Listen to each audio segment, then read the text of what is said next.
आज तुम्ही भाषण केलेल्या भाषणादरम्यान अनेकदा नाशिकच्या प्रकरणाबद्दल उल्लेख केला होता. आता त्या कंपनीला टाळा लागण्याची वेळ आलेली आहे.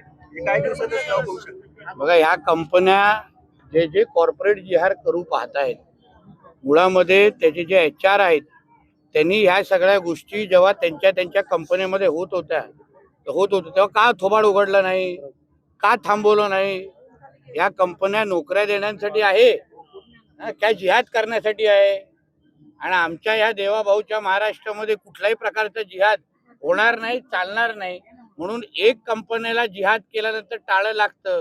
जिथे जिथे महाराष्ट्रामध्ये अशा पद्धतीचा जिहाद चालू आहे, कॉर्पोरेट जिहाद नावाचं, त्यांनी लक्ष घालावं, नाही तर टाळं तिथे पण लागेल. एक लक्षात घ्या. वारकरी संप्रदायामध्ये प्रतिगामित्वाची घुसखोरी झाली असं शरद पवारांनी वक्तव्य केलंय. नाही, मी ऐकल्यानंतर बोलू शकतो. पुण्यामध्ये खास करून जास्त प्रमाणात वेगवेगळे जिहाद होतात, तर त्याबद्दल नेमकं काय सांगा? जिथे जिथे जिहाद होणार त्या सगळ्या लोकांना ठेचणार, कमी करणार. आलाय जिहाद आमच्या हिंदू राष्ट्रामध्ये चालणार नाही. हे कोणाचा पाकिस्तान इस्लामाबाद नाही. तर म्हणून जिहाद करायचं असेल तर पाकिस्तानमध्ये अब्बाकडे निघून जा. आमच्या इकडे काय राजाग आहे? हे हिंदू राष्ट्र आहे. इथे हिंदूंची बाजू, हिंदूंना अगर कोणी धर्मांतर करत असेल जिहादच्या नावाने, इथे इस्लाम राष्ट्र बनवण्याचा प्रकार मनसुबे रचत असतील तर त्याचं उत्तर देण्यासाठी तर आम्ही इथे आहोत ना. सर, तुम्ही वारंवार गृहमंत्री देवेंद्र फडणवीस यांचा उल्लेख केला. मुख्यमंत्री देवेंद्र फडणवीस यांचा उल्लेख केला आणि अशा प्रकारच्या गोष्टी होऊन देणार नाही असं त्यांच्याकडनं आवाहन केलं. पण सासवडमध्ये जो मोर्चा निघाला होता, सासवड ते कोंढवा, तर मोर्चाला सासवडमध्येच अडवण्यात आलं, जे की विविध प्रकरण बिवरी गावात तिथं मंदिर आहे आणि इफ्तारच्या पार्ट्या तिथं करण्यात आल्या होत्या. त्याच्या विरोधात हा मोर्चा काढण्यात आला होता, परंतु त्यांना खाली कोंढव्यात न येऊन देता काही कारण असतील, पण त्याच्यामुळे काय आमचं सरकार हिंदुत्व विचारत आहे. तुम्ही पण हा, म्हणतायत कोंढव्यामध्ये आहे ते उत्तर देताना उत्तर देऊन दे. देतो ना उत्तर दोघा जणांचं, मध्ये नाही विचारायचं. त्याच्यातला मी नाही आहे, मध्ये विचारलं असतं. बोला. हा, म्हणून हिंदुत्वादी विचारायचं सरकार आहे. आम्हाला हिंदूंची काळजी घेण्यासाठी इथे बसवलेलं आहे आणि म्हणून मोर्चाचे काही नियम कायदे आहेत, पण मूळ विषय हाताळण्यासाठीच आम्ही लोक इथे बसलो. म्हणून निश्चिंत राहा, काय असेल तर त्याला हिंदूंना न्याय देण्यासाठीच आम्ही इथे आहोत ना. जुन्नरमध्ये एक बारव आलेली बारव, तिथे आधी मुसलमानांनी कब्जा केला होता आणि आता मेधा कुलकर्णींनी बारव ओपन केलेली आहे. ती हिंदूंची आहे. त्याच्यावर खटला चालू आहे. आता किती मुसलमान त्याच्यावर खटला चालू आहे. मुळात आपण सगळे हिंदूच होतो ना. हे नंतर धर्मांतर जाऊन इस्लाम धर्मामध्ये गेलेले आहेत. म्हणून जेवढे जेवढे जास्त घर वापसी करतील हे सगळे त्रास होणार नाहीत. सगळेजण अगर हिंदू धर्मामध्ये परत आले तर कोणालाच त्रास असे होणार नाहीत. सायली सुर्वेचं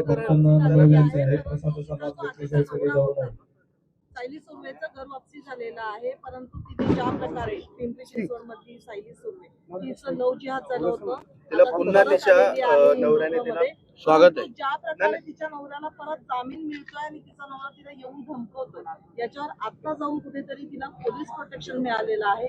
मिळालं ना. हो, अम- पण अशा कुठल्याही बहिणींचा कुठलाही असा त्रास होत असेल तर जसं आम्ही ठणकावून सांगतो, हिंदुत्वादी विचाराचं सरकार आहे. ज्यांना ज्यांना अशा पद्धतीचा त्रास कुठल्याही आमच्या बहिणींना कोणाकडून जिहाद्यांकडून किंवा कोणाकडून होत असेल, आम्ही बसलोय ना सगळे सरकारमध्ये, मंत्रालयामध्ये आम्ही बसलोय. भगवादारांचं सरकार आहे, चिंता करू नये. झॉम्बी हा नवीन एक प्रकार आलाय. काय लगे झोंबी सगळेच प्रकार असे पुण्यामध्येच येत आहेत वाटतं. सर, मेट्रो स्टेशनच्या मधोमध एक मजार उभा आहे. वारंवार तक्रार करून हिंदू कार्यकर्त्यांना दाद दिली जात नाही, त्याबद्दल काय येईल सांगाल? प्रकरण आमच्याकडे येईल, आमच्या रचनेतून येईल, तेही काढलं जाईल. चिंता कुठल्याही प्रकारचा लँड जिहाद जिथे आता मेट्रोच्या प्रकल्पामधच्या इकडे तुम्ही अगर उभा होत असेल तर वेळ आणि तारीख दिसेल आणि देवाभाऊचा बुलडोजर फिरेल. कोंढव्यात हिंदू संमेलन घेणार का? कोंढव्यामध्ये तू बोलतो येईल तर येतो ना. तू बोलो मी येतो.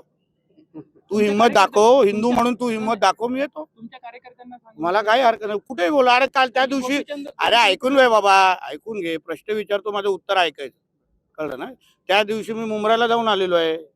तू कुठे बोलशील तिथे बोल. मस्जिदीच्या बाहेर उभं करून मला बोलायला लाव. मी नारायण राणेचा मुलगा आहे, एक लक्षात घे. दुसऱ्यांना प्रश्न विचारतो तसे मला विचारू नको. बोला. क्या जो महाराष्ट्र में तो कुछ गेम चेंज कर सके नहीं. जिधर जिधर इनको लगा मियाँ गेम चेंज करेंगे ना, इधर भी गेम ओवर हो गया है. ओवैसी का भी हो गया है और उनको मानने वाले मियाँ को भी हो गया है.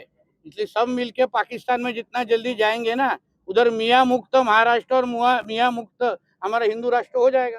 कांग्रेस लीडर हुसैन दलवाई ने कहा बीजेपी को वोट देने वाले सब बेवकूफ होते हैं। हम्म? हुसैन दलवाई ने कहा हो गए तो अभी उसको भी मुझे लगता है इनको सबको एक ही बार पाकिस्तान में भेजना पड़ेगा, क्योंकि हमारे हिंदू राष्ट्र में ये ऐसे जिहादी मानसिकता वालों को भोंकने वालों की तरफ हम लोग देखते नहीं। नासिक जिले में अभी जो आईटी प्रकरण हुआ है उसमें लव जिहाद का एंगल सामने आया, उस बारे में क्या बताएंगे आप? वो है ना, मैं इसलिए तो मैंने स्पीच में भी कहा ना, इस तरीके की जो कॉर्पोरेट जिहाद जिसको हम बोलते हैं, जहाँ इनको मिलता है वहाँ वो जिहाद करने की कोशिश करते हैं, हमारी हिंदू बहनों का जिंदगी खराब करने की कोशिश करते हैं। वहाँ हमारा ये देवा भाऊ की सरकार वहाँ ये जिहाद खत्म करने के लिए पूरे ताकत से उतरेंगे। जिधर भी जिहाद होता रहेगा, इनकी हिम्मत करने दो जिहाद करने के लिए, वहाँ इनको रोकने की पूरी ताकत हमारे पास है। ममता बनर्जी एसआईआर का विरोध कर रही है। वो तो करेंगे ही ना। हाँ, 51 लाख वोट कट हुए हैं। क्योंकि उनको सब जो इलीगल शायद वोटिंग डाला रहेगा अंदर, उनको सब अपने पाकिस्तान के अफवाहों के पास भेज दिया हम लोग ने, तो वोटिंग करेगा कौन? आशा भोसले भी हॉस्पिटल में एडमिट की अभी। आशा भोसले उनके हाँ काय लवकर बऱ्या झाल्या पाहिजे असं या संमेलनाच्या माध्यमातून काय आव्हान करा? ना, हिंदू म्हणून एकत्र येणं, हिंदू म्हणून जागृत राहणं, हिंदू म्हणून हिंदू राष्ट्राला अजून भक्कम करणं, हेच या सगळ्या हिंदू संमेलनाचं उद्दिष्ट आहे। हा संदेश घेऊन आम्ही सगळेजण गेलो पाहिजे। आम्ही जेव्हा ही तुलनात्मक काही गोष्टी सांगतो, एका बाजूला आमच्या गायीचा ह्या पद्धतीने विरोध करणार, आता त्या मुलीला त्या ज्या कॉर्पोरेट ह्याच्यामध्ये त्या नाशिकच्या कंपनी तिला बीफ पण खायला दिलेला आहे। मग उद्या अगर आम्ही ह्यांना जो काय ह्यांना सुअर बघणं म्हणजे दिवसाची नमाज अदा होत नाही, मग आम्ही पण घरामध्ये जिकडे तिकडे डुकरं पाळायला चालू करतो ना, वरापालन चालू करतो। म्हणून त्यांना अगर हिंदू राष्ट्रामध्ये राहायचं असेल तर त्यांनी व्यवस्थित पद्धतीने हिंदू राष्ट्र म्हणून राहावं, किंवा धर्मांतर करायचे असेल आम्ही स्वागत है। इंदौर से एक कांग्रेस की काउंसलर फौजिया शेख ने वंदे मातरम गाने से मना कर दिया। ये ऐसी है ना, इनको सबको पाकिस्तान में भेज दो पैकिंग करके, पैकिंग करो भेज दो। चलो धन्यवाद, जय श्री राम।